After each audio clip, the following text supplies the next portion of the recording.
Yo creo que esta semana, con las 2 horas que nos quedan,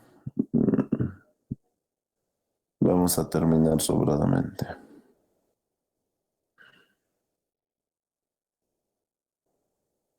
Mm, a ver.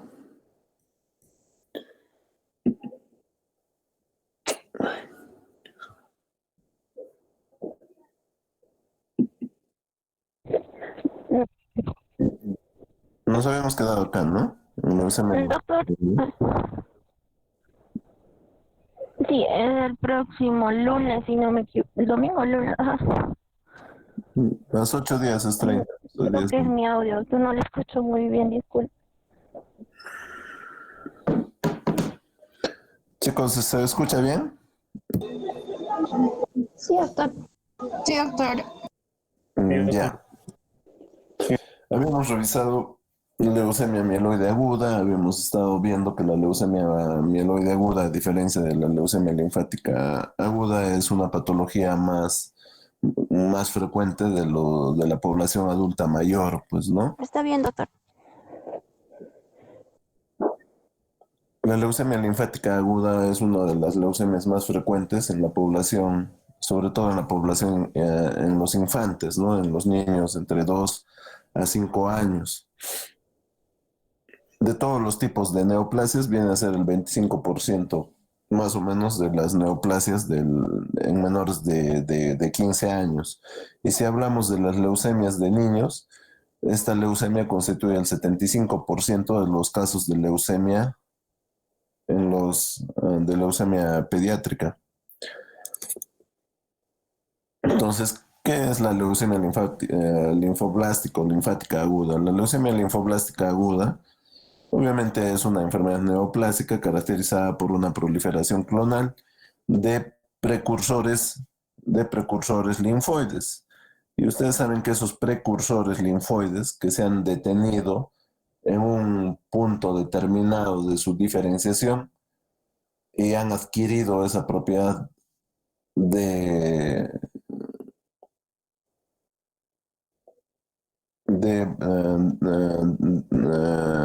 de permanecer en estado de mitosis constante,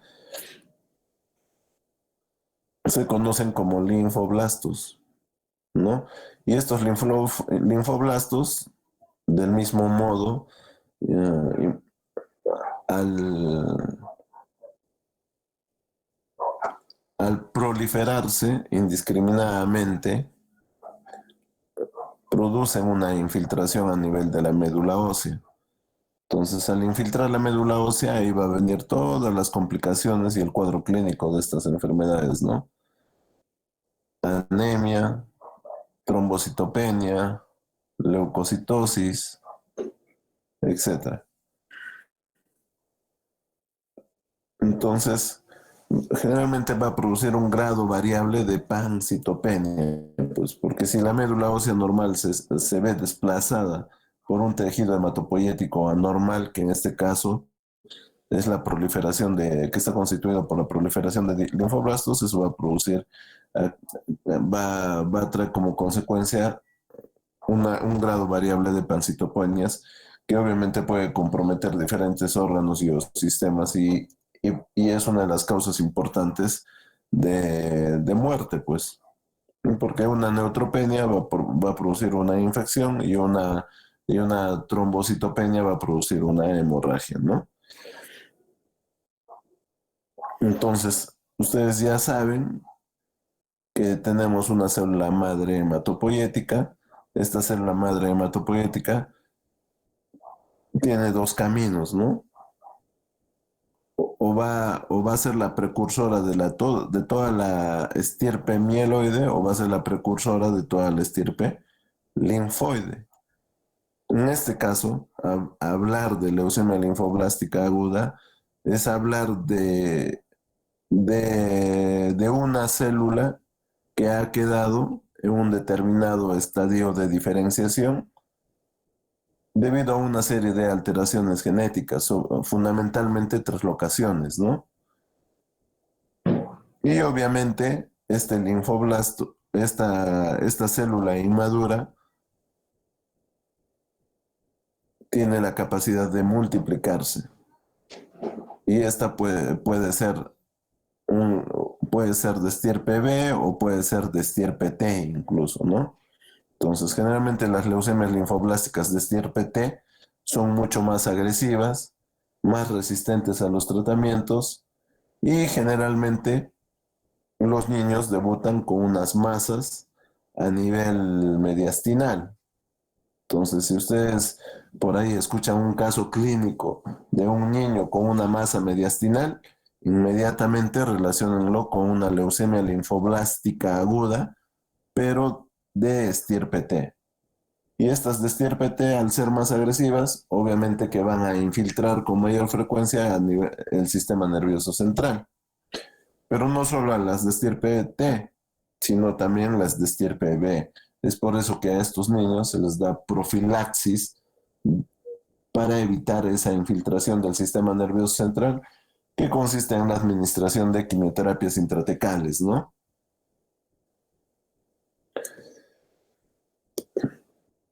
En cuanto a la epidemiología, más o menos en Estados Unidos hay 41 casos por millón de personas entre los 0 y 14 años y aproximadamente 17 casos por millón de personas entre los 15 y 19 años. Por eso les digo que es una neoplasia que es muy frecuente en la edad pediátrica, sobre todo en la edad pediátrica. Es la neoplasia más frecuente. Si hablamos de tumores sólidos, tumores hematológicos, es la más frecuente en pacientes menores de 15 años. Pero si hablamos específicamente de leucemias, constituye el 75 a 80% de las leucemias agudas en la edad pediátrica. O sea, si yo veo un niño, entre los 0 y los 10 años que tiene un diagnóstico de leucemia, lo primero que me tengo que poner a pensar es que es una leucemia linfoblástica aguda. De cada 10 niños, 8 van a ser leucemias linfoblásticas agudas y solamente un porcentaje reducido pueden ser leucemias mieloides agudas, que también hemos visto que se presentan en niños, que también se presenta en niños. En cambio, en la población adulta, esta misma leucemia solo representa un 20% de los casos. Solo representa un 20% de los casos. Es más frecuente en los varones, Y obviamente con el avance de la ciencia y de los nuevos tratamientos, se ha logrado un incremento significativo en la sobrevida libre de enfermedad y en la sobrevida global. Actualmente se tiene una tasa de curación que bordea el 80-90%. En cambio, sobre todo en la población pediátrica, chicos, sobre todo esa tasa de curación del 90% es en la población pediátrica. Pero en la población adulta, esa misma leucemia que tiene una tasa de curación alta en los infantes, es baja en la población adulta. Solo llega al 30-40%. O sea que en la población adulta este tipo de enfermedad es mucho más agresiva, es mucho más agresiva. Este cuadro es un cuadro interesante desde el punto de vista epidemiológico. Son datos extraídos del CER, que es una base de datos de Estados Unidos, en donde se puede observar la tasa por 100.000 habitantes en los diferentes grupos etarios, las diferentes tasas de los diferentes tipos de leucemia o las leucemias las más frecuentes. Y lo primero que podemos observar al comparar los diferentes grupos etarios es que, por ejemplo, en rojo es la leucemia linfocítica aguda, el tema que estamos desarrollando, y ustedes pueden ver que es la más frecuente, pues hay un pico incluso entre el primer año, entre el grupo etario comprendido entre el primer año y los 4 años, hay un pico. y luego va disminuyendo a lo largo de, de todos los demás grupos etarios. Si hablamos de adultos, de lejos, la leucemia linfocítica crónica es la más frecuente. La leucemia linfocítica crónica es la más frecuente, seguida de la leucemia mieloide aguda, de la leucemia mieloide aguda. En tercer lugar, la leucemia mieloide crónica y mucho más infrecuente, la leucemia linfocítica aguda. ¿No? Entonces, si a mí me preguntan en los niños cuál es la leucemia más frecuente, la leucemia linfoblástica aguda, como ustedes pueden observar en el gráfico. En adultos, la leucemia linfocítica crónica, ¿no?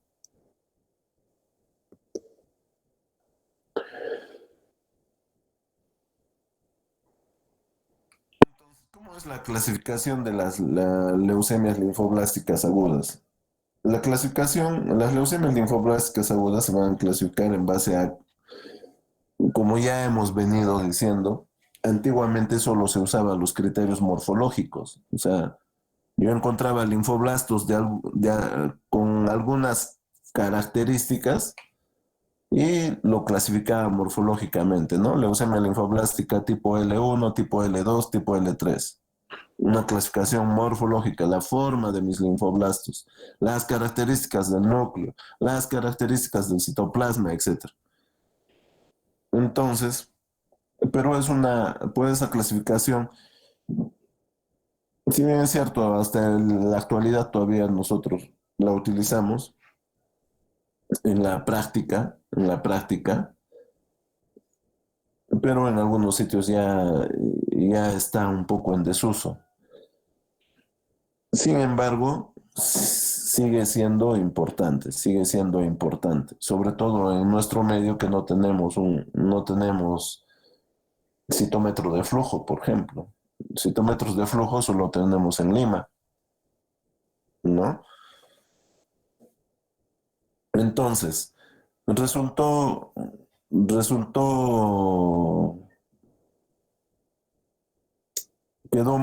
quedó atrás solo hacer una clasificación desde el punto de vista morfológico. Entonces, lo que se estila en la actualidad es hacer una clasificación desde el punto de vista citogenético y desde el punto de vista molecular, o sea, inmunobiológico, ¿no? Entonces,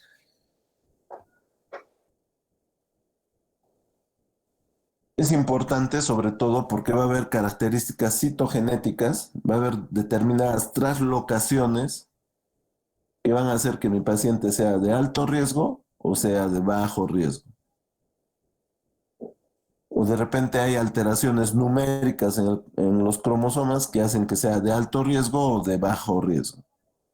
Va a haber la síntesis de algunas, se va a producir la síntesis de algunas proteínas que van a hacer que mis pacientes sean de alto riesgo o bajo riesgo. Entonces, todo esto me permite, me permite en mi paciente fijar un pronóstico, establecer un pronóstico, de acuerdo a a los diferentes tipos de translocaciones, de síntesis de proteínas que se pueda dar. Y eso resulta importante. ¿Por qué? Porque también, como ustedes han visto, a veces resulta predictivo. Por ejemplo, en la leucemia mieloide aguda promielocítica, ¿no? Que se trata de manera diferente al resto de las leucemias mieloides. Se trata con ácido transretinoico. Entonces, yo puedo de esta manera, es importante establecer esos criterios de esos criterios pronósticos, si mis pacientes son de alto riesgo, de bajo riesgo, de riesgo intermedio, etcétera, porque de acuerdo a eso yo puedo plantear incluso un tratamiento diferente o distinto, porque si es de alto riesgo, generalmente esos pacientes no van a responder muy bien al tratamiento estándar. al clásico tratamiento estándar que se da en este tipo de pacientes. Va a haber una mayor resistencia al tratamiento y va a haber una mayor enfermedad residual mínima. Pero si mi paciente es de bajo riesgo, probablemente tenga una buena respuesta inicial al tratamiento y se logre una enfermedad residual mínima adecuada. Entonces, para eso sirve ese tipo de clasificaciones. Entonces, el aspirado de médula ósea que yo voy a obtener, el aspirado de médula ósea que yo voy a obtener, me va a servir para hacer un estudio morfológico, ¿no? Que es tan simple, es una gotita de sangre medular, se hace el extendido en una lámina portaobjetos y ahí identifico los blastos, ¿no? Hago un conteo de los blastos. El inmunofenotipo, para hacer inmunofenotipo, para hacer un estudio mucho más específico de las características antigénicas de esos linfoblastos que yo estoy encontrando, puedo hacer uso de este inmunofenotipo y este inmunofenotipo se va a estudiar haciendo uso de la citometría de flujo. Es un equipo, el citómetro de flujo es un equipo que me permite caracterizar antigénicamente a esa, no solo a la población blástica, sino también a la población que constituye el tejido hematopoyético normal. ¿Le puedo hacer estudios de cariotipo? Por supuesto que sí, para determinar la presencia de traslocaciones, ¿no? Y finalmente puedo hacer un estudio molecular, o sea, puedo detectar genes o puedo detectar la expresión de esos genes, que vienen a ser proteínas, que vienen a ser síntesis de proteínas. O sea, yo puedo identificar las proteínas que están siendo sintetizadas por esos blastos anómalos. ¿Y a través de qué técnica? A través del PCR en tiempo real. Reacción en cadena de las polimerasas en tiempo real, ¿no?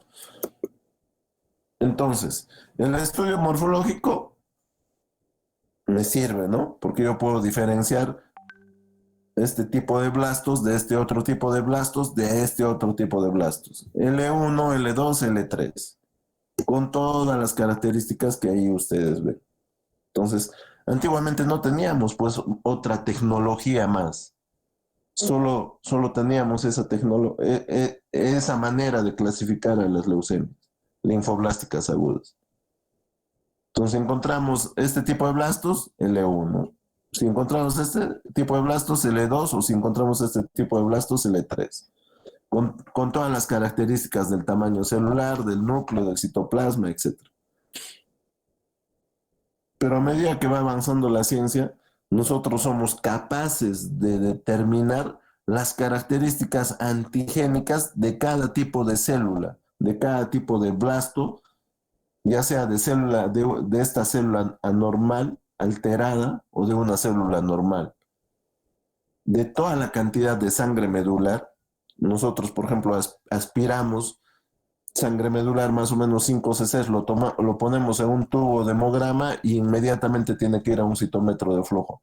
Entonces el citómetro de flujo me va a permitir caracterizar antigénicamente toda esa población de sangre medular que está contenido en ese tubo. Entonces, me dirá, el 80% de células está constituido por blastos de aspecto linfoide que se caracteriza por la expresión de CD20, CD19, etc. Dependiendo si es un linfoblasto de estirpe B o es un linfoblasto de estirpe T. Entonces, esta caracterización antigénica, esa capacidad de reconocer los receptores celulares y las proteínas de la superficie celular y nuclear, solamente se logra con el citómetro de flujo. Solamente se logra con el citómetro de flujo. Es una máquina maravillosa, pues, ¿no? Porque me permite reconocer si es un linfoblasto de estirpe B, de estirpe T,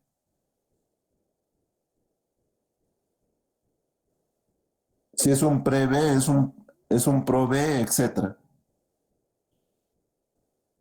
O si es un, o si es, o si es o si es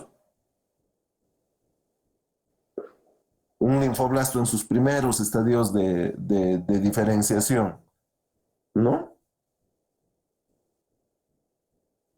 Entonces, toda esa capacidad de caracterizar antigénicamente a las células se logra a través del uso del citómetro de flujo. Entonces, yo tengo dos posibilidades, ¿no? Es una leucemia linfoblástica aguda de linfocitos B o de linfocitos T. ¿Por qué? Porque ustedes pueden ver claramente que hay una diferencia en cuanto a su caracterización genotípica,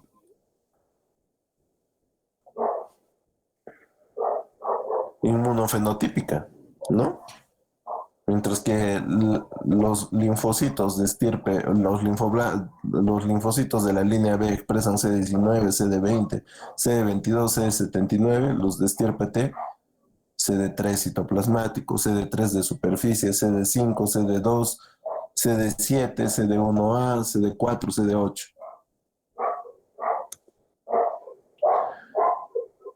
O sea, y al margen de eso, el ser humano a través de la ciencia médica tiene la capacidad de identificar todas las alteraciones cromosómicas que se pueden presentar en los diferentes tipos de leucemia linfoblástica aguda. Por ejemplo, si yo detecto la translocación 1221, el paciente, su pronóstico del paciente es favorable. Y esa translocación hace que, hace que haya una alteración molecular en donde se produce la proteína TEL, AML1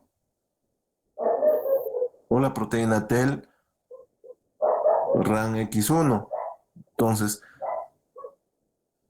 también yo tengo la capacidad de determinar estas alteraciones moleculares haciendo uso del PCR en tiempo real. O, o se ha visto también que algunos pacientes con leucemia linfoblástica aguda tienen este tipo de translocación, la translocación 922. Y ustedes saben que la translocación 922 es una translocación que se encuentra en más del 90% de los pacientes que padecen leucemia mieloide crónica, que antes se creía patognomónica de esta enfermedad, pero ahora sabemos que también se puede expresar en los pacientes con leucemia linfoblástica aguda y también en los pacientes con leucemia mieloide aguda, en un bajo porcentaje, pero se puede expresar. ¿Y, qué va, y por qué se caracteriza esta translocación? Porque se produce el gen de fusión BCR-ABL y la proteína P210. En este caso, en el caso de la leucemia mieloide crónica, en este caso es otro tipo de proteína de menor peso molecular,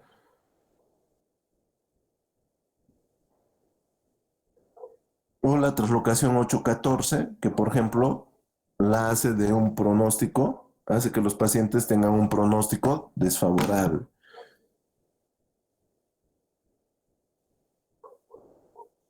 O sea, yo puedo tener alteraciones estructurales o puedo tener alteraciones numéricas. Y si ustedes se fijan, las alteraciones cromosómicas generalmente en su mayor parte son translocaciones. Son translocaciones en la mayoría de los pacientes con leucemia linfoblástica aguda. Y entre las numéricas, por ejemplo, las hiperdiploideas. Mi paciente tiene entre 51 y 65 cromosomas. O sea, tiene cromosomas de más. pero eso lo hace de un pronóstico favorable, puesto que estos son más sensibles al tratamiento quimioterapéutico que las hipodiploidías, donde el paciente tiene menos cromosomas, que lo hace de un pronóstico desfavorable. Entonces hay alteraciones numéricas o alteraciones estructurales que me van a permitir a mí, como facultativo, clasificar a mis pacientes y determinar un pronóstico en mis pacientes. De tal modo que a la mamá, cuando yo hable con la mamá y pueda determinar que lamentablemente tiene una hipodiploidía a su niño, entonces no le voy a decir que se va a curar, que su tasa de curación es del 90%, pues chicos.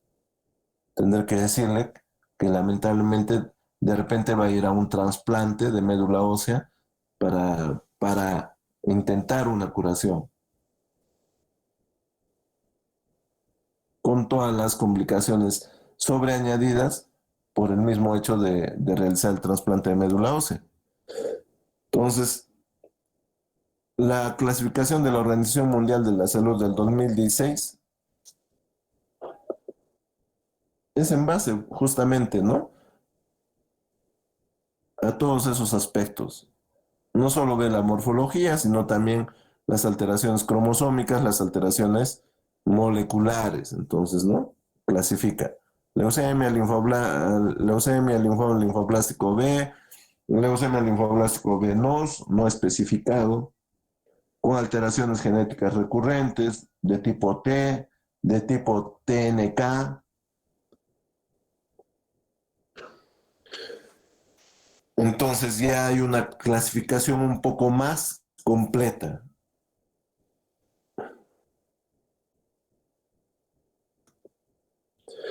En cuanto a los signos y síntomas, estos se pueden presentar, pueden referirnos síntomas en días o que ya viene, o que las molestias ya vienen de una manera más insidiosa, ¿no? De meses de evolución.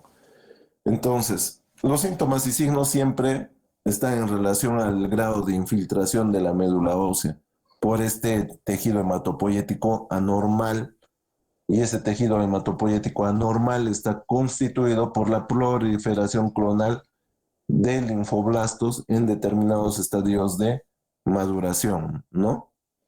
Entonces, voy a tener anemia, que se caracteriza por palidez, astenia, voy a tener trombocitopenia. El signo clásico de una trombocitopenia es la petequia, pues, ¿no? Es la petequia o la equimosis.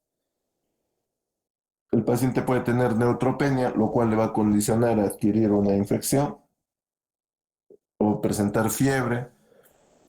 Producto de esa proliferación de tejido hematopoyético anormal, se puede producir dolores óseos en los niños, que muchas veces se confunde con enfermedades reumatológicas. No solamente dolores óseos, sino también dolores articulares, ¿no? La otra característica de esta enfermedad es la hepatoesplenomegalia, pues que se puede presentar en un 65% de los niños. Linfadenopatías. Y esta hepatoesplenomegalia es debido pues a esa proliferación. Hay tanto linfoblasto atípico que empieza a proliferar a nivel del vaso, a nivel del hígado, produciendo un incremento de tamaño en estos órganos, pues, ¿no?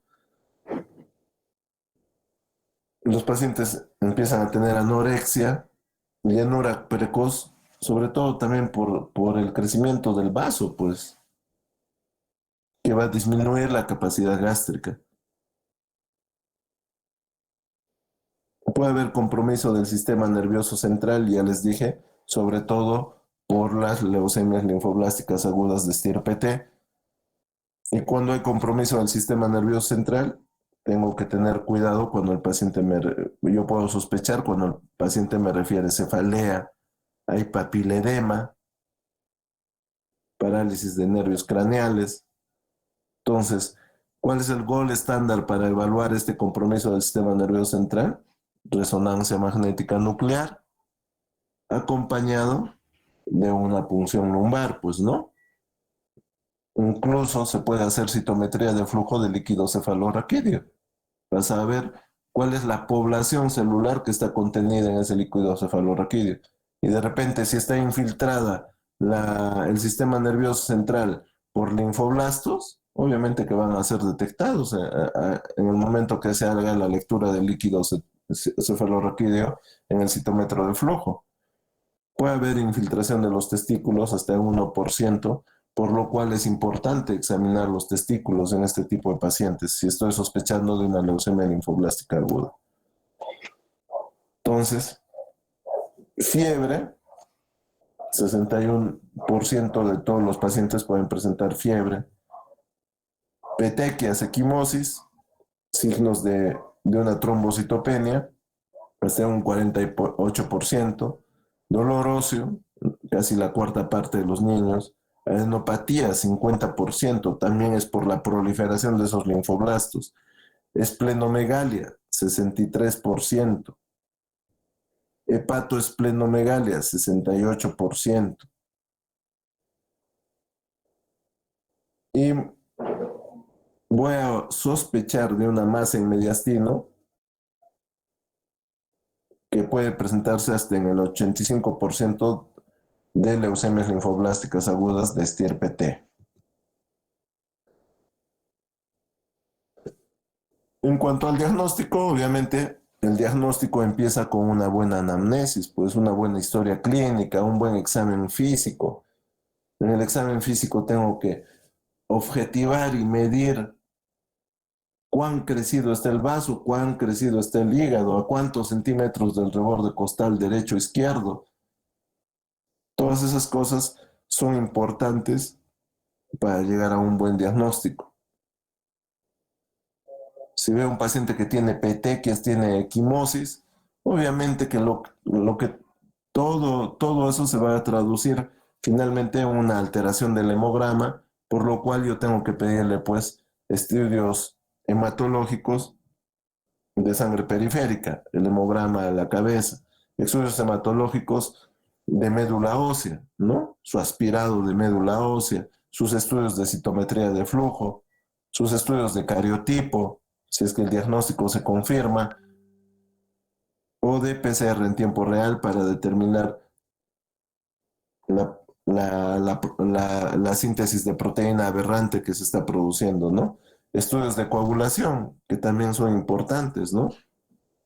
Tiempo de trombina, protrombina, tromboplastina parcial activada, dímero D, DHL, ¿no? Ustedes saben que hay tanta célula que se está proliferando, que esas células empiezan a alisarse espontáneamente.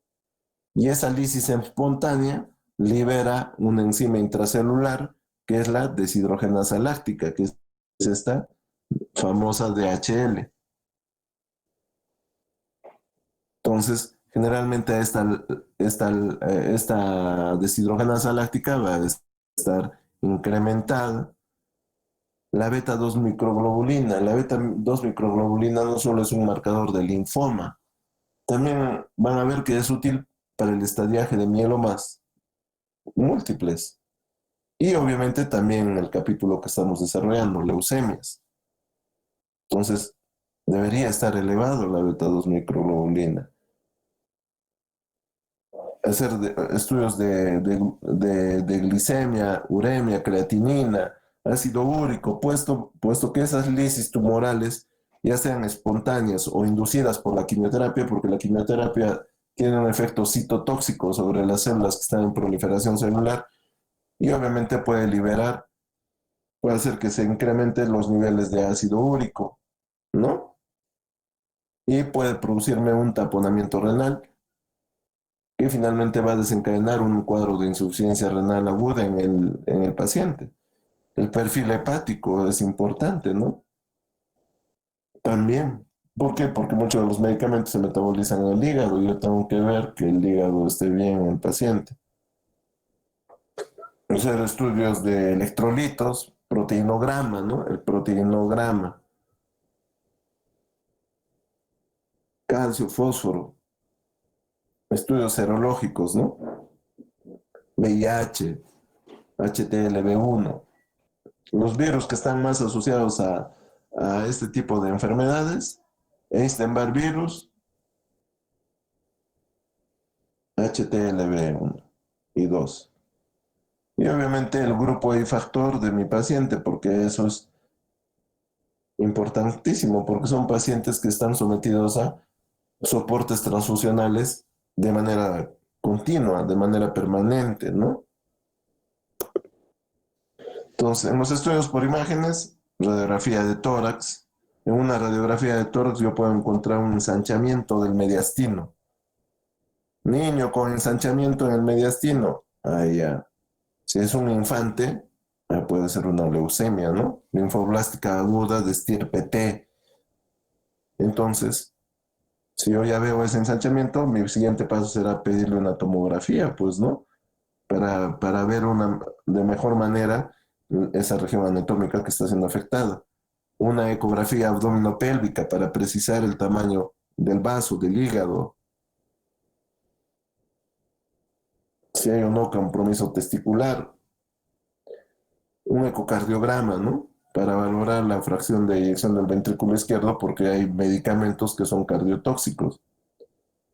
Como les decía, la tomografía, de igual manera, para valorar si hay visceromegalias, pero por sobre todo la resonancia magnética del cerebro me sirve para ver si hay una infiltración meningia por una leucemia. Pero obviamente eso yo no lo voy a pedir por si acaso, sino cuando esté frente a un cuadro clínico neurológico que me haga sospechar que ese mi paciente puede tener una infiltración del sistema nervioso central.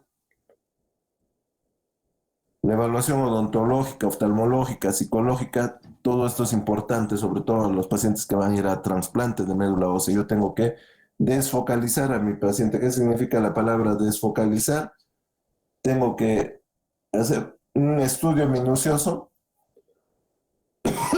de tal manera que yo descarte si mi paciente tiene infecciones o no tiene infecciones que podrían interferir con los medicamentos que se le pone para el trasplante de médula ósea y ocasionarle la muerte por una infección, pues porque recuerden que durante el trasplante de médula ósea, en un momento el paciente está totalmente acelular, acelular.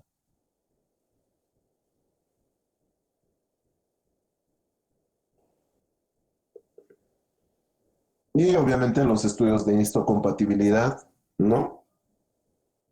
Para, para tener donantes compatibles. Entonces, las leucemias linfoblásticas agudas a lo largo de los años ha ido evolucionando. Generalmente la mayoría de pacientes tienen una tasa de curación del 90% y solo se tratan con terapia estándar, quimioterapia nada más. Pero si yo tengo poblaciones de alto riesgo, si yo tengo poblaciones de alto riesgo o pacientes en los extremos de los grupos etarios, por ejemplo, lactantes, que tengan una alteración en el gen MLL, los hace de alto riesgo. Entonces, generalmente esos niños tienen que ir a trasplante porque yo sé que el tratamiento estándar probablemente no los va a curar.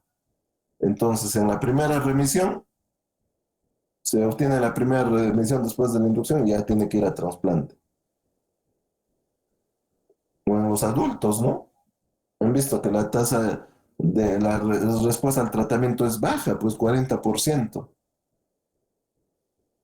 Entonces, ese tipo de pacientes, generalmente recibiendo la quimioterapia estándar, no se va a llegar a curar. En algún momento va a recaer, pero para evitar esa recaída, o recae y lo mando a trasplante de médula ósea, o después de la primera remisión lo mando a trasplante de médula ósea. Entonces, Existen unas fases de tratamiento de la leucemia, la fase de inducción, destruir todas las células neoplásicas alteradas y, y que tenga el paciente la menor cantidad de enfermedad mínima residual, ¿no? El objetivo, erradicar el más del 99% de la masa tumoral de la leucemia. Y post-inducción tenemos la consolidación o intensificación, que es para eliminar cualquier célula leucémica residual o resistente al tratamiento de la inducción que haya quedado. Y luego viene la fase de mantenimiento, ¿no? La fase de mantenimiento. Finalmente, en la fase de mantenimiento utilizamos metotrexate y mercaptopurina. También solemos hacer profilaxis del sistema nervioso central mediante la administración de quimioterapias intratecales, ¿no? Se pone quimioterapia de frente a través de las apófisis interespinosas. Llegamos al canal raquídeo y le administramos quimioterapia, ¿no? Intratecal que ha logrado desplazar a la clásica radioterapia profiláctica que dejaba una serie de secuelas en los niños. Entonces, como dice acá la nota, los pacientes con diagnóstico de leucemia linfoblástica aguda de alto riesgo irán a trasplante halogénico de progenitores hematopoyéticos, trasplante, ¿no? Por segundo curso de consolidación de altas dosis de quimioterapia. O sea, los de alto riesgo, trasplante. Los de alto riesgo, trasplante. Los pacientes con hipodiploidías, su pronóstico es desfavorable. Probablemente esos pacientes tengan que ir a trasplante. Los lactantes tienen que ir a trasplante.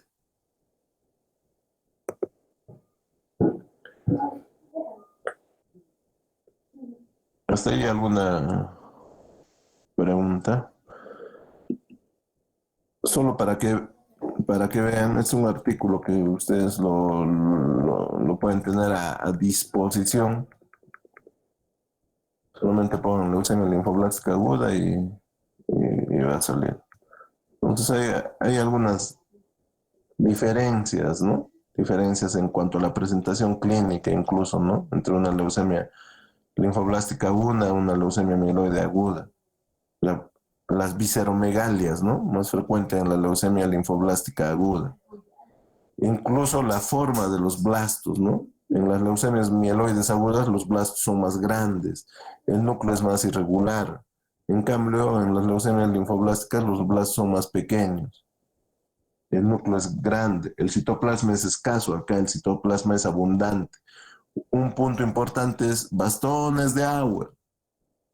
Si me hablan de bastones de Auer, de frente me pongo a pensar en leucemia mieloide aguda. Leucemia mieloide aguda. Incluso la histoquímica, ¿no? Y obviamente el inmunofenotipo, pues es totalmente diferente incluso entre el de células B y células T y mucho más diferente si es una leucemia mieloide aguda.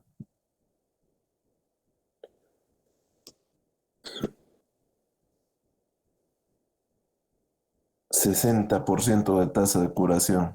La leucemia mieloide aguda baja, pues, ¿no? En cambio acá 85 a 90% de tasa de curación. En cambio las de alto riesgo, los pacientes de alto riesgo, baja su tasa de curación. Los lactantes, peor aún. En los lactantes es mucho más agresivo esta enfermedad. ¿Y en quiénes es el riesgo estándar? En los que tienen un bajo riesgo, riesgo intermedio.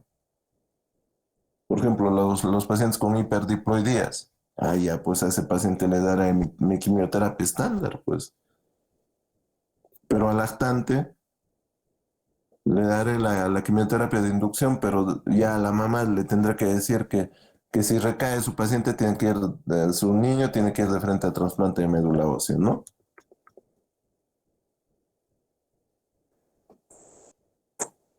Entonces, como les decía, una de las translocaciones más frecuentes es esta, por ejemplo, la 12-21, en el 25% que se ha observado de las leucemias linfoblásticas agudas de estirpe B. La de estirpe B es la más frecuente. 85% de los pacientes con leucemia linfoblástica aguda es de estirpe B y 15% de estirpe T.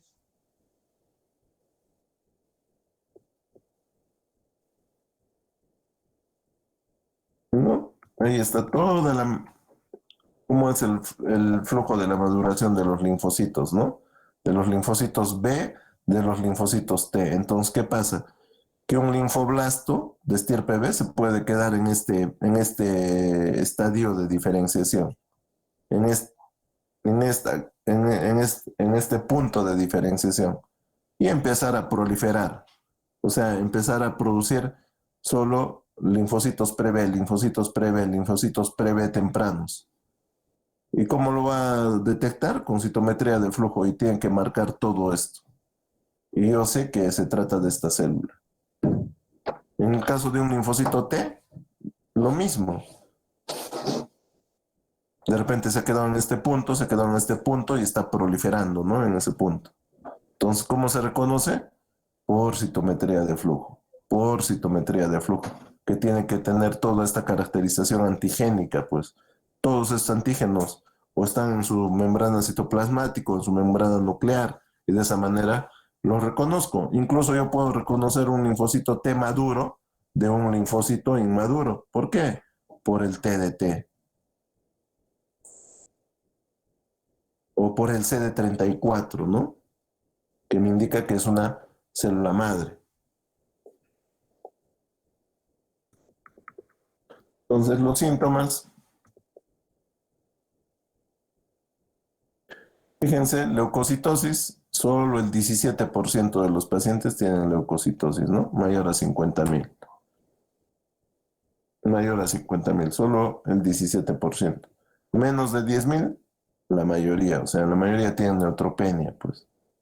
Por eso vienen con fiebre a la emergencia, vienen sangrando, vienen pálidos.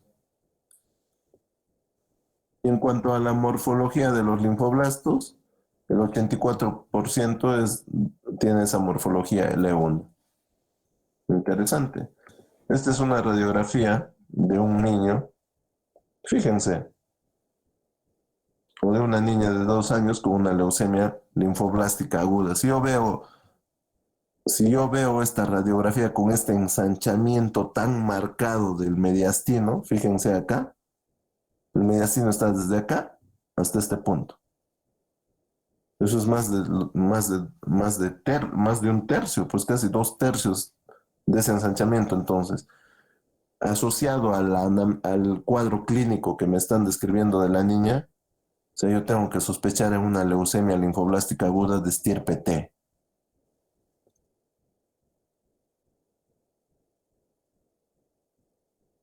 Esa es es una tomografía de una niña de 14 años con una leucemia linfoblástica aguda de estirpe T con una infiltración masiva de los riñones, ¿no? Con este pequeñín, que es un lactante de 2 meses, con una infiltración cutánea de una leucemia linfoblástica aguda de estirpe B.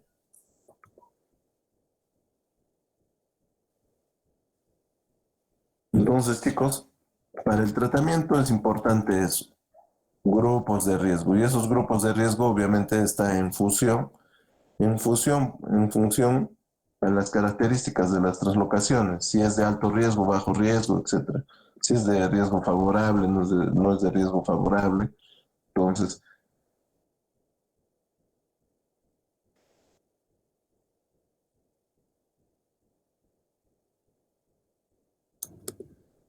eso tienen que tenerlo claro, eso lo tienen que tener, por ejemplo, los lactantes.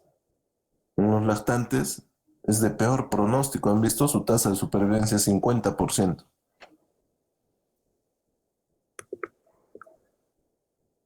Entonces, mi tratamiento era en función a eso también.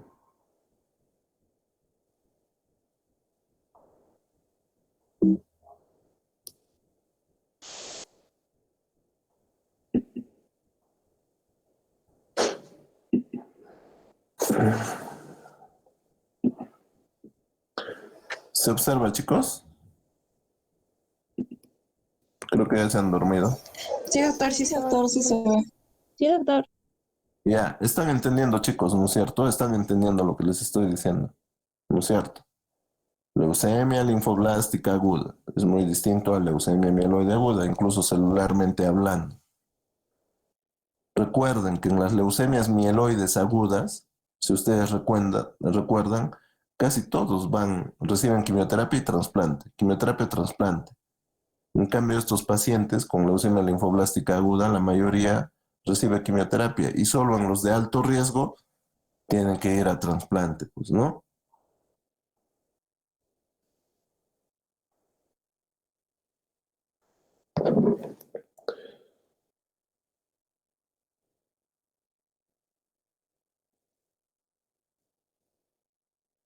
Vamos a hablar de otro punto importante que también es parte del examen, los famosos síndromes